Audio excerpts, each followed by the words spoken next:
And hello, ladies and gentlemen, boys and girls. Welcome to another road story. My name's John, and this is a series of videos telling tales of life in obscure little rock bands that no one's ever heard of. I've been playing in bands since I was since 1979. I was 15 at the time. I'm now rapidly approaching 60, and I'm still going, and have no sign of quitting either. Never been rich and famous, never achieved anything outstanding, just had a good laugh, and just acquired some tales. Now, I like listening to musicians spinning tales, so therefore I'm going to spin some of my own and hope that you like what I'm about to say. Last episode, we got a bit steamy. We talked about sex, and we're going to get even hotter this week because I'm talking about fire. Yeah, now fire, it has got tragic consequences. I mean, I can't mention without saying about the tragic the Great White and the Station nightclub fire back in the 90s, killed hundred people or so, including members of the band. And, you know, fire can be no laughing matter, but, you know, there are certain times it's come across that has made me go, ooh. Now, my first kind of that incident with fire was an attempt to control it. Back in the mid-80s, I ended up in a thrash metal band called Covenant on lead vocal. And the guy was, we never achieved much. Our biggest successes were supporting Onslaught and the Amoebics at various times, but we got very, very briefly signed to Ebony Records, which came to nothing. But anyway, as part of our kind of looking out to try and get something to make us stand above every other band on the circuit, because there are loads of thrash, new over British heavy metal bands and that around there. We're talking about 1985, 1986, when the new over British heavy metal was coming to an end, and the thrash movements beginning to take off. We were kind of on that cusp, and an attempt to kind of make us stand out. We had this guy called Jerry, who was started out as our kind of road manager, ended up as our bass player. But he had this idea to make us stand out a bit. And that involved pyrotechnics. Now, back in the 80s, say this is before the Station nightclub disaster, pyrotechnics were easy to get your hands on. They were easy to use. You didn't need any special licenses or anything like you do now. And so he invested in what was called a Lemaitre pod system, which was a little kind of square kind of firing plates. You have these cartridges that you plugged in and a control board. Now, we got quite infamous around Bristol at the time for blowing things up. We got into trouble for leaving scorch marks on the ceiling of a nightclub called Roxy's. And then we used to try and keep ourselves safe by having different colour tapes on various parts of the stage where the pods were, because some of them had bigger blast and flare radiuses and that. And on the side of the set lists, we used to put little bits of tape so that we knew not to cross certain colour tapes during certain songs. Well, we were playing up at a club, I think it was called Edwards Number 8 up in Birmingham. And Chris, our lead guitarist, who used to wear, nice guy, but he used to wear thick glasses. And he didn't like wearing his glasses on stage because it didn't look right, you know. He couldn't, and we had all the tapes laid out. And my mate Paddy was doing pyro op that day because Jer couldn't make it. And basically, besides the pyros, we all used to have a massive, great big smoke machine. Basically, Chris couldn't see the colour tapes on the deck because of the smoke that was billowing around the stage, added to by the smoke from the pyros that had gone off. And he walked straight over a Silver Star flare just as it went up. And it went right up the back of his trousers, leaving great big scorch marks up the back of his hair and singeing the back of his hair. He was not happy about that, and we sent it to cut the pyros down after that event. So sadly, you know, these days, amateurs like us drunken heavy metalers getting hold of pyrotechnics, thankfully, is not easy. So, pyrotechnics have gone. Although smoke is still a kind of thing, and my current band, Alien Stashed In, we do have a couple of smoke machines that we use from time to time, and we also have a laser display rig. And lasers going through smoke on stage is great. We can't use it everywhere, because of certain pubs don't like having their entire interiors turned into pea soup fogs by a bunch of hippies. But one memorable occasion, when we first got the machines and the lasers, we were playing a gig at the Hatchet in Bristol, a really nice old pub, dates back to 1620, I think it does. And legend has it that Blackbeard used to drink in there before he went off pirating. But anyway, we were up in the upstairs room in this really nice old pub, playing this gig, going down really well. Had a good crowd in there, and the place was we got these smoke machines on, and basically I don't know whether it was by accident or design, but somehow the trigger on one of the machines stuck on during the performance, and it just turned the whole. Literally, I was standing. You couldn't see a fan in front of your face. I was having trouble finding the mic to sing into it. John Gordau, the guitarist at the time, was standing next to me, and all I could see was he was about 2 foot away, and all I could see was a him-shaped kind of shadow in the fog. Anyway, we finished the set, and we thought we'd better clear the smoke out. So we went down this flight of stairs, opened the windows at the back of the pub, went down the flight of stairs, opened the front door, and there was a bouncer on the main door who kind of was a bit stunned because this wall of smoke rolled out across the street like something out of a Victorian horror movie. And considering that particular part of Bristol's one bit that survived the Blitz and is full of old buildings, it gave it a spooky atmosphere for a couple of minutes. Now, that's smoke. And you can't have smoke without fire. And I have seen someone set themselves on fire. I've arrived at a festival on fire. But before I tell you about them, I'll tell you about when I set myself on fire. Yeah, mentioned a previous band of mine on a couple of previous videos, a band called Strange Institution, later became Osmium. And we used to sort of like get over the country, and one of our regular haunts was a place called the Ivy House in Teignmouth. It was a great little pub venue. It was a pub with a nightclub cellar thing, and it had quite a reputation back in the 1990s as being a kind of quite a good stop-off on the Southwest gig circuit. Muse cut their teeth playing there, and we played there 2 or 3 times, and there was always posters up for bands like Loud and New England and that on the wall as we went in. So it was quite a good circuit pub, and because it was kind of like one of the only kind of major rock venues that was putting on larger gigs in the area around Torbay and that. They used to get quite a lot of people used to turn up at the gigs, and it was quite good. Now, the first time we went down there, we weren't really knowledgeable about the way the venue worked. We thought it was a pub venue, and they hired us to play. We were supposed to be doing 2 sets, which we did. So 9 o'clock we went on to a half-empty pub. We did our first set, took about 20 minutes out, went on to do the second set, and at this point the place is filling up, and then the DJ came over and said, "When you playing a third set?" "What do you mean 3 sets?" He goes, "Well, we're a clubhouse venue. We don't finish till 2 in the morning." Okay, then. So I said, "Okay, what we'll do, we'll leave it an hour, and then we'll go on, and we'll basically repeat the first set."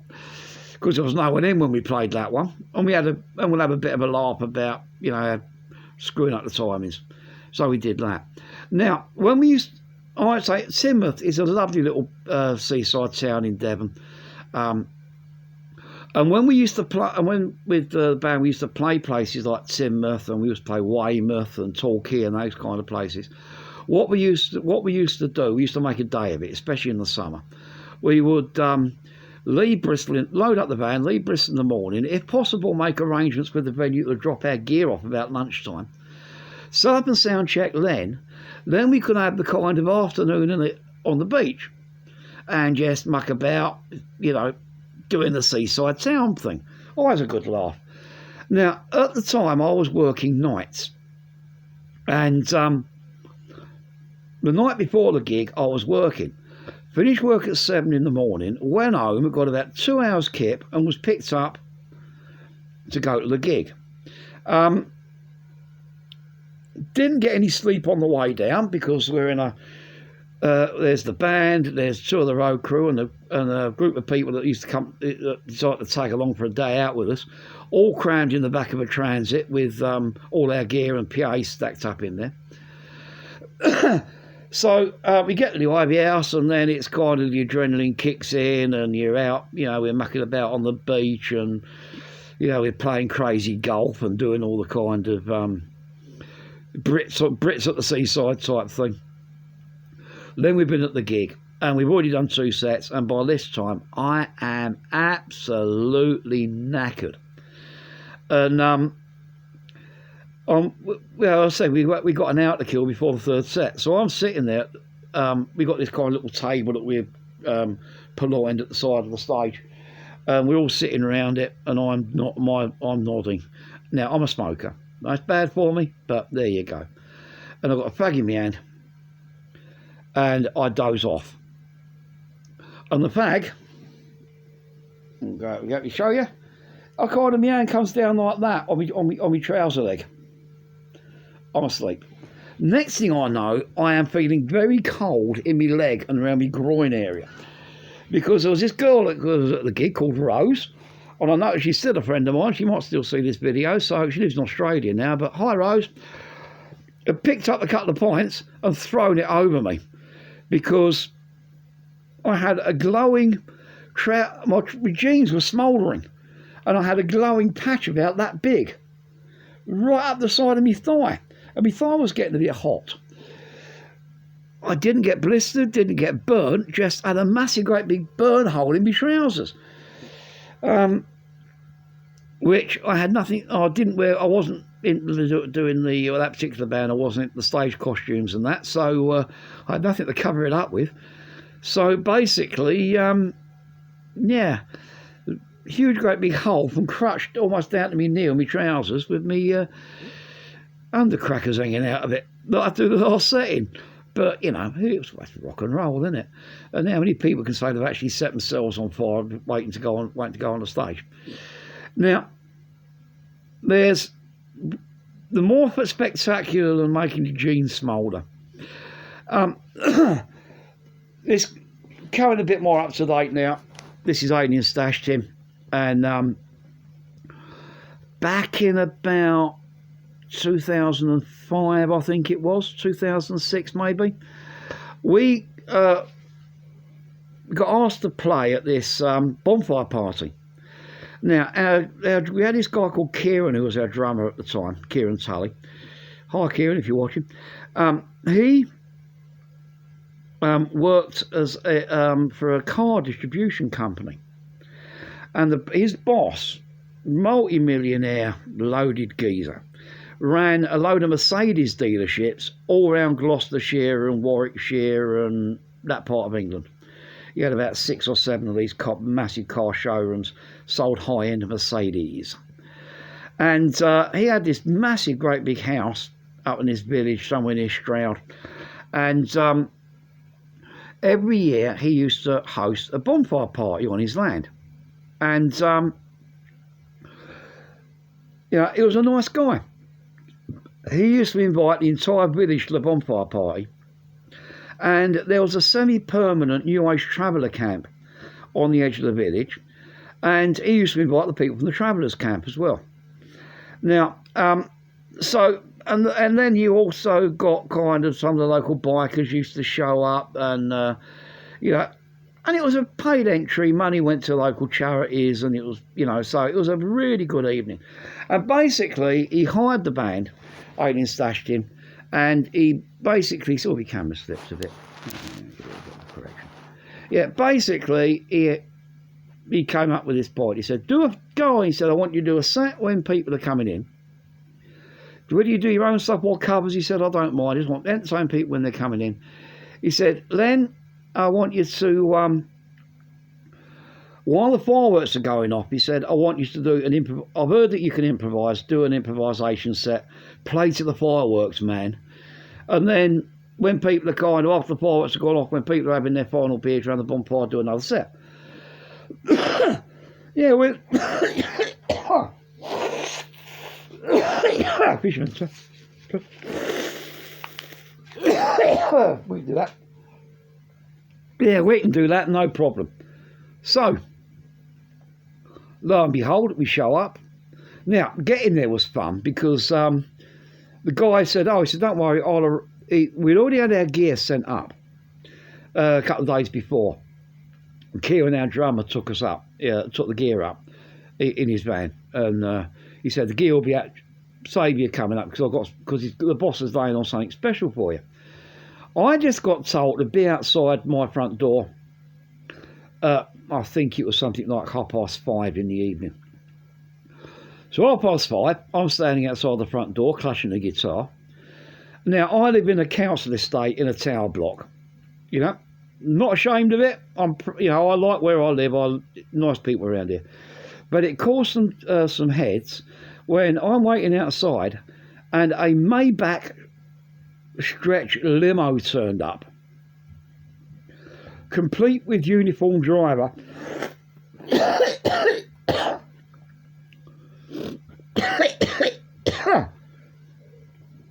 Who ushered me into the back. And this wasn't one of these limos with, Fred's limo hire down the side and painted bright pink. This was swanky, classy and black. My throat's really tickling today. But anyway, yeah, it was swanky, classy and black. And off we go. You pick up the rest of the guys and we get driven up to Stroud. Takes about 40 minutes to get there. With a mini bar and a video and all this kind of thing going.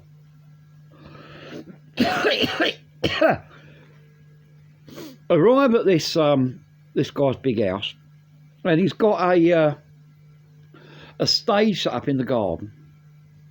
He's got like a barn with a massive, great big free beer thing in, and we got told food and beer for us is completely free. That was going to be our payment for the thing, food and beer. Stage set up, PA set up, lights set up. We're at one end of this field. There's a massive, great big bonfire over sort of like that way somewhere. And then at the far end, there's an area fenced off for the fireworks. And now these weren't going to be standard, £10 a box from Tesco's fireworks. He had arranged a full-blown display. We're talking about mortar launches and air shells and all this kind of thing. Anyway, so we go on and we do the first set. Now, my birthday is November the 5th. And I mentioned that, during the first set, either I mentioned or Dave mentioned it's my birthday, sing happy birthday to John kind of thing. And we come on, finish the first set, and this traveller woman comes up to us and she goes, happy birthday, mate, have a cake. Gives me a cake, which I eat. She then informs me that it's a hash cake with magic mushrooms. Now, drugs are bad, okay. And but it's too late to do anything about it. I'm already beginning to kind of, about 10 minutes later, I'm already beginning to come up.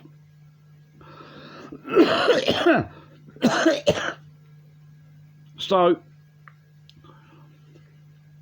might as well enjoy the ride kind of thing. Anyway, we go on to do the improvisation part of the show. And by this time, I am buzzing. And it's one of those kind of experiences where, I become one with the music, man. And we're all playing away. And apparently I can't remember too much about how we sounded, but apparently people were saying we're sounding excellent. Fireworks are going up, and we're kind of improvising, and the drummer, Kieran on drums, he's hitting cymbals as the fireworks go. We're hitting power chords and widdly bits while the whizzes going up and that kind of thing. Then one of the fireworks doesn't go off, and some idiot apparently approaches it and gives it a kick. It then goes off in his face. Well, he doesn't get hurt by the blast as such, but he sets himself on fire. His coat goes up in flames. And the first thing I notice about it is I'm standing on stage playing away, and I see a man appearing to be in slow motion. And bearing in mind the mushrooms have really kicked in at this point, with flames coming off him. A burning man running up the field in slow motion, leaving traces behind him. I can remember going over to Adj, our bass player, and saying, "Is he on fire?" And Adj just went, "Yeah." Well, apparently I found out since he was only on fire for a couple of seconds. My kind of mushroom-induced time and space, what you call it, made it seem a lot longer, but people jumped on him, put him out, and he was okay. But you know, kind of, I can still have this. The one thing I can remember about that evening was a vivid memory of a guy running up towards the stage on fire. It's like, wow, man. Yeah, fortunately, it's okay. And you know, I hasten to add, I'm not a druggie as such, you know. But you know, like I said, I didn't realise when I ate the cake exactly what was in it. Interesting experience. Which leads me on to the final little part of our tale of fire. Now, sadly, we haven't done it for the last couple of years, and it's been called off again this year because of ongoing COVID concerns. But there's a festival that Alien Stashed in play at nearly every year. It's called Solar Sphere. It takes place in a place called Penwillian Farm, which is near Bothwells, down up in central Wales, and it's a music and astronomy festival. It's run by a guy called Pete Williamson, fellow of the Royal Astronomical Society, who also plays bass in the progressive metal band Anubis. He runs it with his wife and daughter and a group of volunteers. It also links up with the Astro Radio radio station that I'm a volunteer on, and details for Astro Radio are going to be down there. And like I said, it's not taking place this year. Hopefully it will carry on again next year, because it has had the last 2 years off, and I am missing it. And so if you're watching any Solar Sphere people, really are going to miss you guys again this year. But I'll see you soon. But anyway, we were in at the Alien Stashed In. We're in at the inauguration of Solar Sphere. I'll do a whole episode on Solar Sphere because it's one of those events. But this particular year, we were in right at the start, right from the earliest conversation about shall we have a festival, and yeah, and so we got asked to play the first one. We went down well, and we've become kind of regular things. I think there's 1 year we didn't play, but we were there as kind of volunteers and guests. But anyway, this particular year, we were going up to play, and this was the year we weren't actually playing. This was the year we were there as volunteers. But you know, we piled in the van, and Brees, who's a former drummer, also plays in my other band, Zob, who still is a drummer, not lovely French geezer. Glad this changed it now. We had this big old Leyland DAF crew bus, ex-Royal Mail Parcels van, that you could get about 6 or 7 people in, plus you could get a load of gear and camping gear, so he used to dive in his van. Well, he'd been having a bit of trouble with it mechanically before we left, the week before the festival. He'd been in for his MOT, and he was having trouble with one of the brakes. But we thought we had it fixed, and we decided to pile in and go. We got about a mile out of Bristol, and we could smell burning. Basically, what was happening is the one of the front brakes was, I think it was the front passenger side brake, was binding on, running hot, right? Causing it to smoke and causing the brakes to go spongy. Well, we pulled in, and as we pulled in, the brakes cooled down, and they released.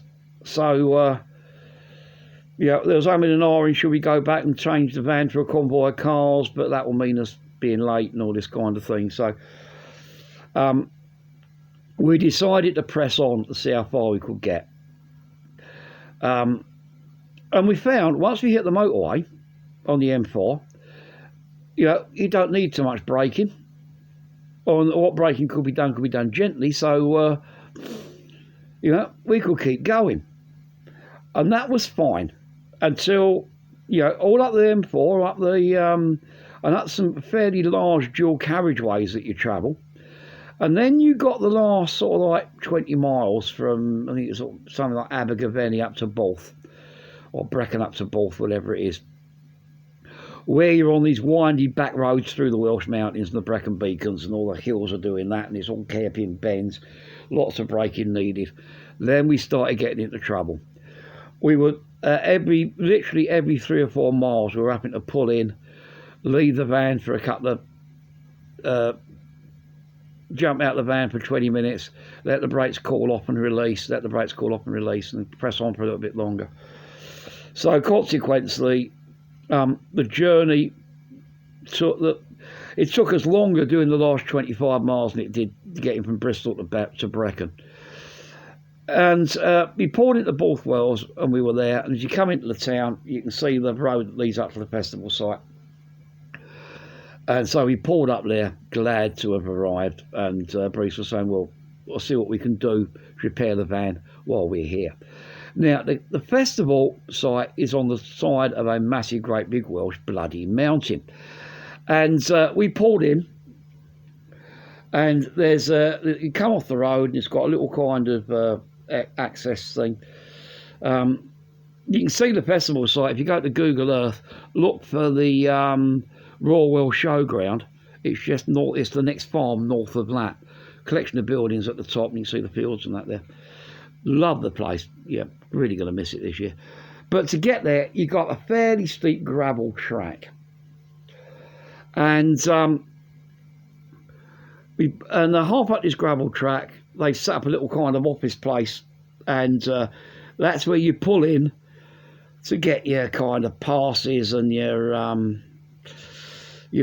camping pitches allocated and all this sort of thing. So we pulled in, and by this time the brakes begin to smell of burning lots, and we pull in at this cabin place. I jump out of the van to go and pick up our passes and wristbands, etc., and find out where we've been allocated camping this year.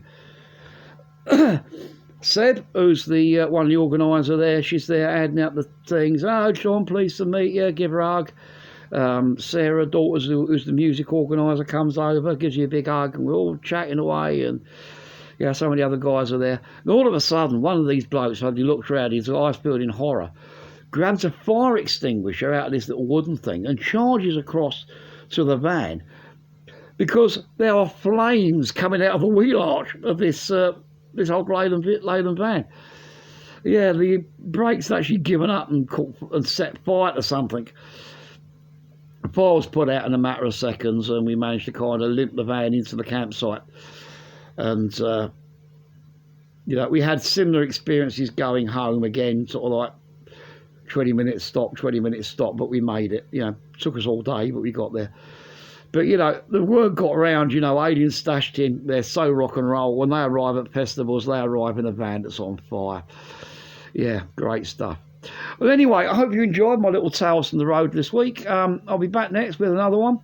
Don't know what the subject will be, but I've still got lots to talk about, and loads of incidents and accidents. I shall have a rack of my brain and let you know. Maybe I'll talk about road crewing, because I've done a bit of that as well. But anyway, so until next week, peeps, I'll put links to my radio shows down there and over there. I shall put, it's over there, sorry. Down there and over there, Finger Dance. I'll put links to Alien Stashed In down the bottom as well, so you can check them out. And until next week, peeps, yeah, like and share and subscribe and all that kind of thing, and I'll see you soon. Bye.